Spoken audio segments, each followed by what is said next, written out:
Welcome back to our channel Soumya recipe corner. ನಾನಿವತ್ತು ನಿಮಗೆ ಮಶ್ರೂಮಿಂದ ಒಂದು ಮಸಾಲ ಗ್ರೇವಿನ ತೋರಿಸ್ತಾ ಇದ್ದೀನಿ. ಇದಂತೂ ತುಂಬಾ ಸಖತ್ತಾಗಿ ಬರುತ್ತೆ. ನೀವು ಒಂದ್ಸರಿ ಡೆಫಿನೆಟ್ಲಿ ಟ್ರೈ ಮಾಡಲೇಬೇಕು. ಈ ಗ್ರೇವಿನ ನಾವು ಪೂರಿ, ಚಪಾತಿ ಹಾಗೆ ಪರೋಟಾಗೆ ಒಳ್ಳೆ ಕಾಂಬಿನೇಷನ್ ಅಂತಲೇ ಹೇಳ್ತೀನಿ. ಮಾಡ್ಕೊಳ್ಳೋದು ಕೂಡ ತುಂಬಾ ಈಸಿಯಾಗಿ ಮಾಡ್ಕೊಬೋದು. ಬಟ್ ಟೇಸ್ಟ್ ಅಂತೂ ನೆಕ್ಸ್ಟ್ ಲೆವೆಲ್ ಆಗಿರುತ್ತೆ.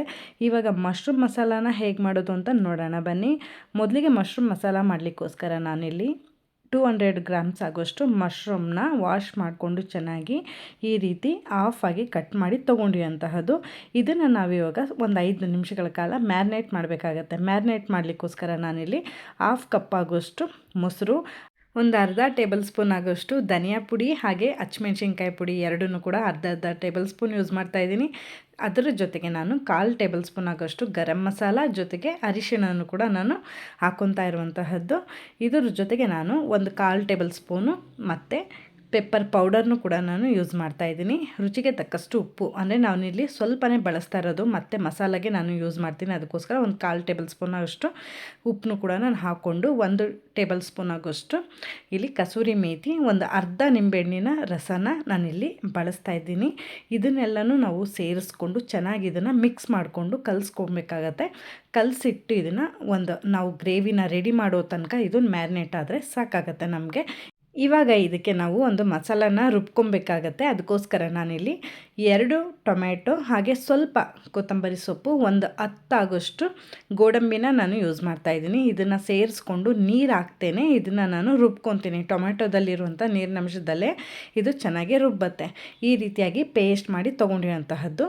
ಇದನ್ನು ಕೂಡ ನಾವು ರೆಡಿ ಮಾಡಿ ಎತ್ತಿಟ್ಕೊಳ್ಳೋಣ. ಇವಾಗ ನಾನು ಒಂದು ಬೌಲ್ ಇಟ್ಕೊಂಡು ಆ ಬೌಲ್ಗೆ ನಾನು ಅರ್ಧ ಟೇಬಲ್ ಸ್ಪೂನ್ ಹಸಿಮೆಣ್ಸಿನ್ಕಾಯಿ ಪುಡಿ, ಅರ್ಧ ಟೇಬಲ್ ಸ್ಪೂನ್ ಧನಿಯಾ ಪುಡಿ, 1/4 ಟೇಬಲ್ ಸ್ಪೂನ್ ಆಗೋಷ್ಟು ಅರಿಶಿಣ, 1/4 ಟೇಬಲ್ ಸ್ಪೂನ್ ಆಗೋಷ್ಟು ಗರಂ ಮಸಾಲ ಜೊತೆಗೆ 1/4 ಟೇಬಲ್ ಸ್ಪೂನ್ ಪೆಪ್ಪರ್ ಪೌಡರ್ನ ಹಾಕ್ಕೊಂಡು ಇದನ್ನು ಸ್ವಲ್ಪ ನೀರನ್ನ ಸೇರಿಸ್ಕೊಂಡು ಚೆನ್ನಾಗಿ ಇದನ್ನು ಮಿಕ್ಸ್ ಮಾಡಿ ಪೇಸ್ಟಾಗಿ ರೆಡಿ ಮಾಡಿ ಇಟ್ಕೊಬೇಕಾಗತ್ತೆ. ನಾವು ಮಶ್ರೂಮ್ನ ಮ್ಯಾರಿನೇಟ್ ಮಾಡಬೇಕಾದ್ರೂ ಕೂಡ ನಾವು ಮಸಾಲನ ಯೂಸ್ ಮಾಡಿದ್ದೀವಿ. ಇದು ನಮಗೆ ಗ್ರೇವಿಗೋಸ್ಕರ ಆಗಿರುತ್ತೆ. ಅದಕ್ಕೋಸ್ಕರ ನಾನಿಲ್ಲಿ ಎರಡನ್ನೂ ಸ್ಪ್ಲಿಟ್ಸ್ ಮಾಡಿ ಮಸಾಲಾನ ಈ ರೀತಿ ರೆಡಿ ಮಾಡಿ ತೊಗೊಂಡಿರುವಂತಹದ್ದಾಗಿರುತ್ತೆ. ಇವಾಗ ನಾನು ಒಂದು ಪ್ಯಾನ್ ಇಟ್ಕೊಂಡಿದ್ದೀನಿ. ಪ್ಯಾನ್ಗೆ ಸ್ವಲ್ಪ ಒಂದು 2ರಿಂದ 3 ಟೇಬಲ್ ಸ್ಪೂನ್ ಆಯಿಲ್ ಹಾಕ್ಕೊಂಡು, ಆಯಿಲ್ ಬಿಸಿ ಆದಮೇಲೆ ಸ್ವಲ್ಪ ಸ್ಪೈಸಸ್ಸು ಹಾಗೆ ಒಣಮೆಣಸಿನ್ಕಾಯಿ ಜೊತೆಗೆ ನಾನಿಲ್ಲಿ 2 ಈರುಳ್ಳಿನ ಉದ್ದುದ್ದಕ್ಕೆ ಕಟ್ ಮಾಡಿ ಸೇರಿಸ್ಕೊಂಡಿರೋಂತಹದ್ದು. ಇದನ್ನು ನಾವು ಈರುಳ್ಳಿ ಚೆನ್ನಾಗಿ ಫ್ರೈ ಆಗಬೇಕು, ಅಂದರೆ ಟ್ರಾನ್ಸ್ಪರೆಂಟ್ ಆಗಬೇಕಾಗತ್ತೆ. ಅಲ್ಲಿ ತನಕ ಇದನ್ನು ಚೆನ್ನಾಗಿ ನಾವು ಫ್ರೈ ಮಾಡ್ಕೊಳ್ಳೋಣ.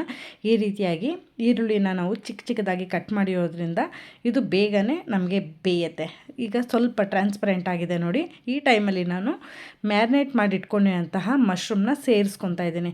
ಮಶ್ರೂಮ್ನ ಸೇರಿಸ್ಕೊಂಡು ನಾವು ಇದನ್ನು ಚೆನ್ನಾಗಿ ಮಿಕ್ಸ್ ಮಾಡಿಕೊಂಡು ಇದೇ ರೀತಿಯಾಗಿ ಬೇಯಿಸ್ಕೊಬೇಕಾಗತ್ತೆ. ಇದನ್ನು ನೋಡಿ, ನೀವು ಮಶ್ರೂಮು ಚೆನ್ನಾಗಿ ನೀರೆಲ್ಲ ಬಿಟ್ಕೊಂಡು ಬರಬೇಕು. ಅಲ್ಲಿ ತನಕ ನಾವು ಇದನ್ನು ಇದೇ ರೀತಿಯಾಗಿ ಬೇಯಿಸ್ಕೊಬೇಕಾಗತ್ತೆ. ಒಂದು 2ರಿಂದ 3 ನಿಮಿಷಗಳ ಕಾಲ ಚೆನ್ನಾಗಿ ಇದನ್ನು ಇದೇ ರೀತಿಯಾಗಿ ಫ್ರೈ ಮಾಡ್ಕೊಬೇಕಾಗತ್ತೆ. ಇದನ್ನು ನೀವು 2 ನಿಮಿಷ ಆದಮೇಲೆ ಇದು ಚೆನ್ನಾಗಿ ಈ ರೀತಿಯಾಗಿ ನೀರು ಬಿಟ್ಕೊಳ್ಳೋಕ್ಕೆ ಶುರುವಾಗಿರುತ್ತೆ. ನೀವು ನೋಡ್ತಾ ಇರ್ಬೋದು. ಈ ಟೈಮಲ್ಲಿ ನಾನು ಇದಕ್ಕೆ ಮಿಕ್ಸ್ ಮಾಡಿ ಇಟ್ಕೊಂಡಿರುವಂತಹ ಮಸಾಲಗಳಿತ್ತು ನೋಡಿ, ಅದನ್ನು ನಾನು ಸೇರಿಸ್ಕೊಂಡಿದ್ದೀನಿ.